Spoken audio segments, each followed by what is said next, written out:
Olá, pessoal do Dominantes Online, aqui é a Luciana Naar, professora de Biologia.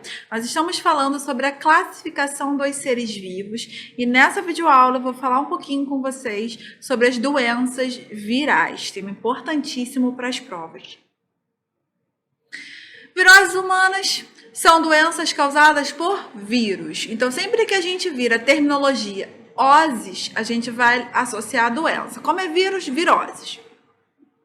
Na maioria dos casos, não tem tratamento, tá? Vírus é muito difícil você conseguir tratar. Você ameniza, você dificulta a reprodução, você retarda, né, os mecanismos de replicação viral, mas tratar, eliminar, matar o vírus é muito difícil você encontrar tratamentos específicos, tá? Que consigam realmente erradicá-los do organismo.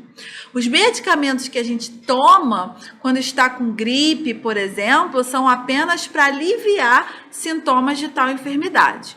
Então, listando aí para vocês algumas das principais viroses de conhecimento. É importante que a gente tenha em mente uma separação, ok? Quais são as doenças causadas por vírus, quais são as causadas por bactérias, protozoários, vermes, ok? Então aqui eu fiz uma listinha para vocês das principais causadas por vírus. Então, resfriado comum, a cachumba, raiva, rubéola, sarampo, as hepatites A, B, C, D, dengue, poliomielite, AIDS são as mais faladas, né? Mas a gente tem também a febre amarela, a catapora, a varíola, que hoje é a doença viral extinta no mundo, meningite viral, mononucleose infecciosa, cai menos em prova, herpes, HPV, hantavirose e a gripe aviária e suína. Então, a gente vai falar um pouquinho sobre as principais delas nessa videoaula. Características gerais dos vírus, né? Qual é a patogênese da infecção viral? Cada vírus ele tem um período de incubação da virose. Por exemplo, o influenza, que é o da gripe, em 1, 2 dias ele já se manifesta. Então, eu fiquei perto de uma pessoa gripada hoje, amanhã ou depois de amanhã, no máximo, eu já estou gripada também, né? Não é o que o que vem acontecendo, por exemplo, com o coronavírus, né, que é o causador da Covid-19.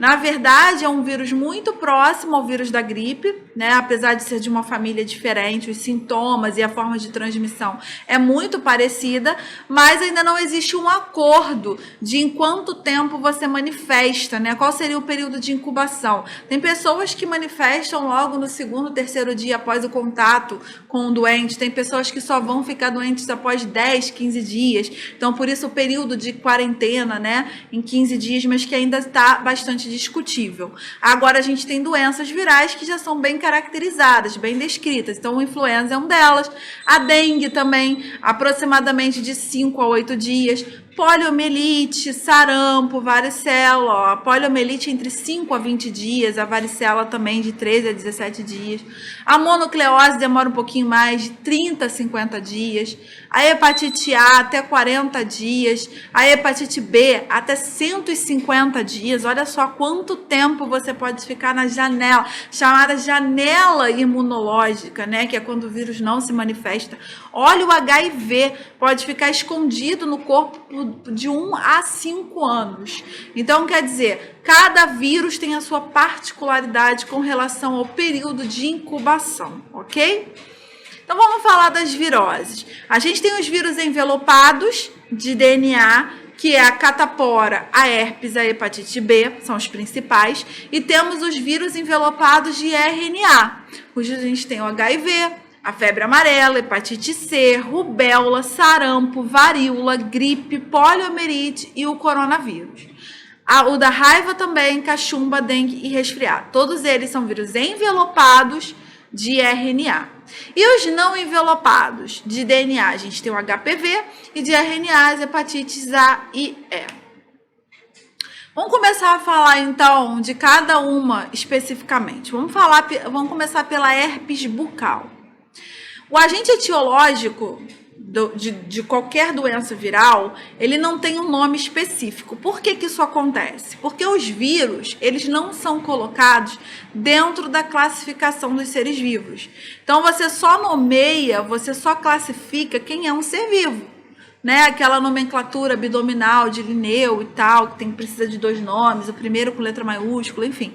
A gente não vê isso quando a gente vai nomear os vírus. Por quê? Ainda hoje, o vírus não é considerado um ser vivo. Então, se ele não é considerado um ser vivo, ele não tem que entrar na nomenclatura dos seres vivos. Então, a gente normalmente representa por letras ou siglas, né? No caso, a herpes bucal é o herpes simples, tipo 1, né? Então, a gente chama de herpes simplex tipo 1.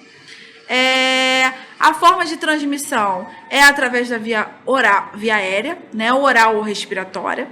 O contato de pessoa com a pessoa, o contato também com objetos contaminados com vírus. Uma lâmina de barbear pode me contaminar com herpes? Pode. Uma caneta que alguém colocou na boca e eu coloquei também, se estou com uma feridinha? Pode. Enfim. Sintomas. Formação de bolhas e feridas no tecido epitelial dos lábios. É o primeiro sintoma que aparece. A herpes, galera, labial, bucal, ela comete cerca de 90% da população mundial, só que a maioria é assintomática. Então, a gente não consegue perceber que está infectado. Os sintomas aparecem quando a pessoa apresenta elevados níveis de estresse. Isso é verdade, ok? Tô estressada, apareceu uma herpes. Isso aí é mito. Não, é verdade, tá? Porque quando você está sob o estresse, toda a carga hormonal do corpo, ela modifica, e essa diferença hormonal pode influenciar nas células do sistema imunológico, pode ter uma queda no seu sistema imunológico e fazer com que o vírus consiga se replicar, tá? Então, como eu disse para vocês, a disfunção hormonal é um outro problema. Excessiva exposição aos raios solares, isso é verdade, tá? Quem nunca foi na praia e ficou vários dias, várias horas sem proteção, e aí começa a aparecer feridinhas, você acha que é o sol, mas na verdade é a herpes que você tinha de maneira assintomática ali aparecendo.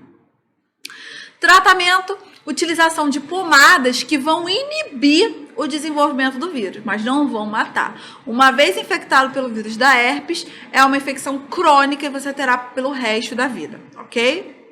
Profilaxia, evitar o contato com pessoas que apresentem os sintomas. Então, se você vê que tem alguém, né, com a feridinha lá exposta na boca, evitar o contato, o beijo, evitar falar muito próximo, porque podem respingar gotículas, tá? Evitar usar os mesmos talheres, enfim, compartilhar maquiagem, etc. E evitar, então, de novo, como eu falei, copos e talheres, ok. Herpes genital é a herpes simples também, só que agora é tipo 2. Como eu falei para vocês, a gente vai sempre nomear por números ou siglas, porque não tem uma classificação, uma nomenclatura específica. Contato sexual, transmissão da herpes genital. Sintomas: formação de ferimentos que liberam um líquido viscoso contendo o vírus na base do pênis e na região externa da vagina. No estágio mais avançado, o uso de camisinha já é pouco eficiente, ok? Porque a herpes vai estar espalhada por toda a glande. Os principais sintomas são dor, coceira, ardor e dificuldade a urinar. E o tratamento? Também utilização de pomadas que vai inibir o desenvolvimento viral. Mas, de novo, uma vez com herpes genital, não tem cura, você vai ficar com essa doença crônica. Profilaxia, abstinência sexual, quando os sintomas estiverem presentes, e utilização de preservativos. Hepatite A. Agente etiológico, vírus da hepatite. É assim que a gente vai representar vírus da hepatite A. Forma de transmissão, ingestão de água ou alimentos contaminados. Então, hepatite A é água ou alimentos contaminados. Sintomas: inflamação do fígado, febre, peles e olhos amarelados, que indica a icterícia, né? Náuseas e vômitos. Tratamento: medicamentos que reduzem os sintomas, né? Então, você vai tratar os sintomas e não a infecção viral. Geralmente, o sistema imune consegue eliminar o vírus. Profilaxia, educação sanitária e saneamento básico. Já a hepatite B e C, o agente etilógico, vírus de hepatite B e C. Forma de transmissão: Contato com sangue, não é mais a água, agora é o sangue de pessoas contaminadas. Geralmente o contágio se dá por contato sexual, compartilhamento de seringas e transfusão de sangue. Sintomas: inflamação do fígado, dores de cabeça e do corpo, peles e olhos amarelados, náuseas e vômitos, mais ou menos parecido com a hepatite A, né? E o tratamento também, utilização de medicamentos que vai inibir a ação viral. Profilaxia, vacina, a gente tem vacina para hepatite B. Medicamentos antivirais para hepatite C. Uso de preservativo nas relações sexuais, controle de bancos de sangue e utilizando somente seringas descartáveis e não compartilhar. A hepatite C, ela, se não tratada rapidamente, é uma das mais perigosas, porque ela evolui rápido para um quadro de cirrose. AIDS, ou a síndrome da imunodeficiência humana, ou adquirida, como vocês preferirem, né? O agente etiológico, vírus da imunodeficiência humana, que a gente chama de HIV. Forma de transmissão, contato com os seguintes líquidos corporais infectados. A gente pensa que é só sangue, mas não é só o sangue, né? O esperma, as secreções vaginais, o leite materno, e a gente ainda acredita também que o vírus possa atravessar a placenta e infectar o feto. Sintomas: é uma síndrome, né? Então ela tem um conjunto de sintomas característicos, mas ela é uma doença que dá a oportunidade para outras doenças aparecerem. Então, na verdade, você não vai ter só os sintomas do HIV, mas sim de outras doenças oportunistas que podem aparecer. Então, com relação ao AIDS, febre, calafrios, dores musculares, aparecimentos de ínguas no pescoço, náusea, vômito, perda de apetite, perda de peso muito rápida, né? Não há cura até hoje, né? Lembrando que essa videoaula foi gravada em 2021, então existem estudos, né, aprofundados que estão aí levantando possíveis curas, vacina para o HIV está saindo também. Depois de mais de 10 anos, a gente ouve falar bastante em vacinas que estão eficientes contra o HIV, mas por enquanto não há cura. O tratamento vai consistir apenas na utilização de medicamentos que vão inibir a reprodução viral e aumentar dessa maneira a sobrevida dos pacientes. Como profilaxia, educação sexual, uso de preservativos nas relações sexuais, controle de bancos de sangue, de novo, não utilizar as seringas, né, compartilhadas, esterilizar instrumentos cirúrgicos, odontológicos, evitar a amamentação quando as mães são soropositivas. O vírus HIV, ele tem predileção pelas células de defesa do organismo denominadas linfócitos CD4, que são responsáveis por alertar o organismo quando há invasão de agentes estranhos. Então, o que acontece? Com a morte dos nossos linfócitos CD4, o sistema imune ele se torna deficiente. E aí começam a surgir o que eu falei para vocês sobre as doenças oportunistas. Quais são as principais doenças que realmente matam um soro positivo? Tuberculose, em primeiro lugar, depois candidíase, cânceres e pneumonia, ok?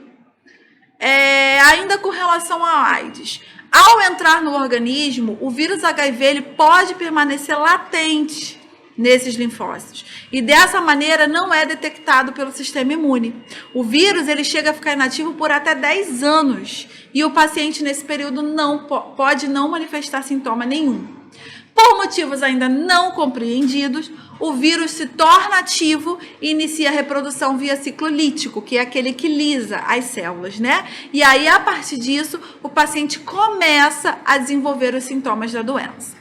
Pessoas que possuem o vírus, mas não desenvolvem os sintomas da doença, pelo fato dos vírus ainda estarem em estado latente, que é o ciclo lisogênico, elas são denominadas apenas como soropositivas ou HIV positivas. Tá? Então, o HIV positivo ele é portador do vírus e pode sim transmiti-lo. Tá? Sarampo, outra doença viral. Agente etiológico, a gente simplesmente fala vírus do sarampo. Forma de transmissão: via aérea, oral e respiratória, contato pessoa por pessoa ou contato com objetos contaminados com vírus. Sintoma: febre alta, tosse seca e aparecimento de manchas vermelhas. O tratamento não possui, geralmente o sistema imune consegue eliminar o vírus. E a profilaxia, a vacina que a gente chama de tríplice viral, contendo sarampo, rubéola e cachumba. Catapora: agente etiológico é a varicela zoster. E a forma de transmissão, a mesma do sarampo, vias aéreas, contato de pessoa a pessoa e objetos contaminados. Sintomas: lesões na pele que causam ardor e coceira. Em criança a gente chama de catapora ou varicela, em adulto a gente chama de cobreiro. Tratamento não possui, geralmente o sistema imune consegue eliminar o vírus. Profilaxia, a vacina na infância e evitar o contato com pessoas contaminadas. Rubéola, vírus da rubéola, também mesma forma de transmissão da catapora e sarampo, via aérea, pessoa a pessoa ou objetos. Surgimento de manchas vermelhas na pele. Tratamento é com soro e a profilaxia, vacinação, a tríplice viral, como eu falei para vocês. Também é legal fazer exames pré-natal em mulheres grávidas, porque é um vírus que consegue atravessar a placenta. E é indicada a vacinação de mulheres que estão no período fértil, mas que ainda não estão imunes ao vírus. Cachumba. Agente etiológico é o vírus da parótida infecciosa. Também vias aéreas, contato pessoa a pessoa, objetos contaminados. E os sintomas: principalmente aumento das glândulas parótidas salivares, né? A gente consegue ver uma protuberância aqui. Mas também dá febre, mal-estar. Não tem tratamento e a vacinação tríplice viral. Poliomielite.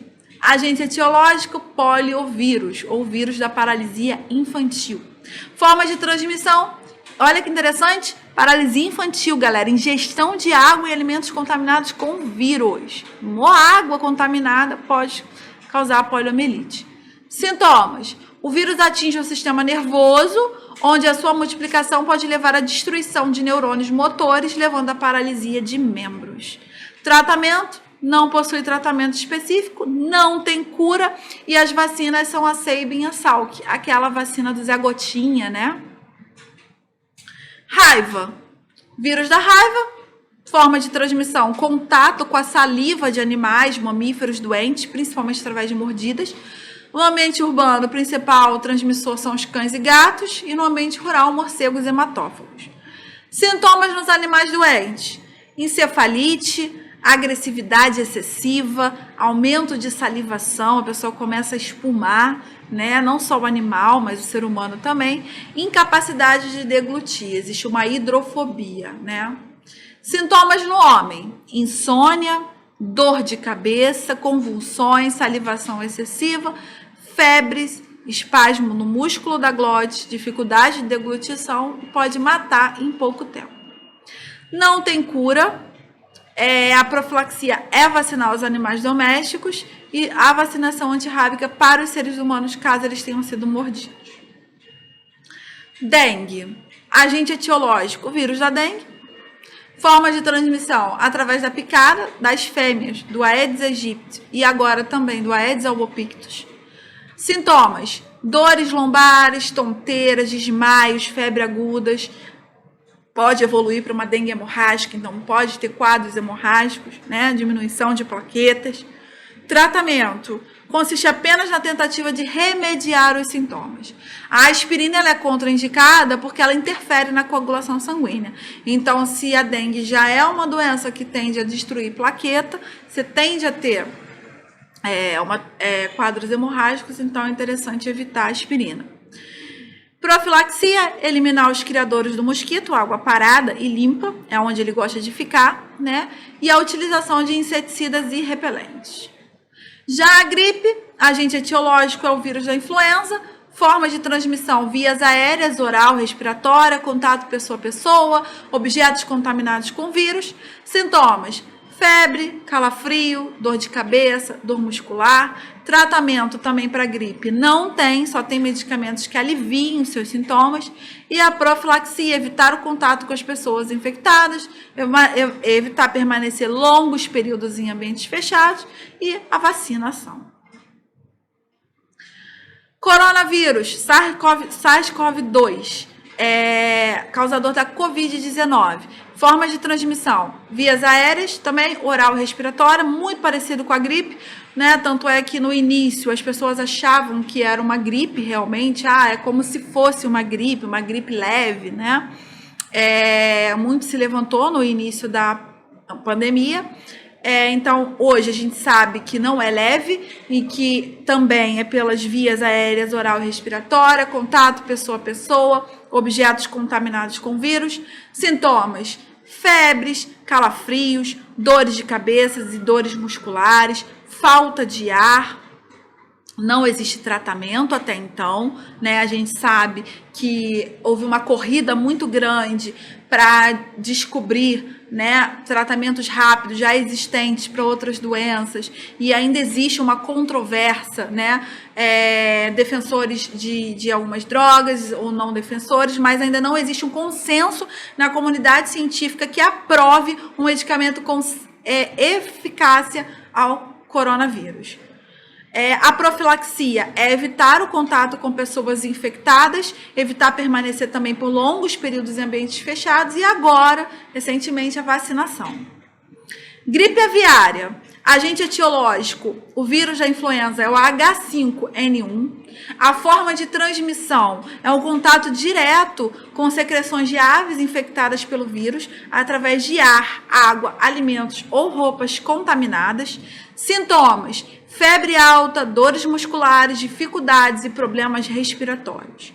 Galera, a maioria das aves morre em 24 horas após o contágio, então é muito rápido.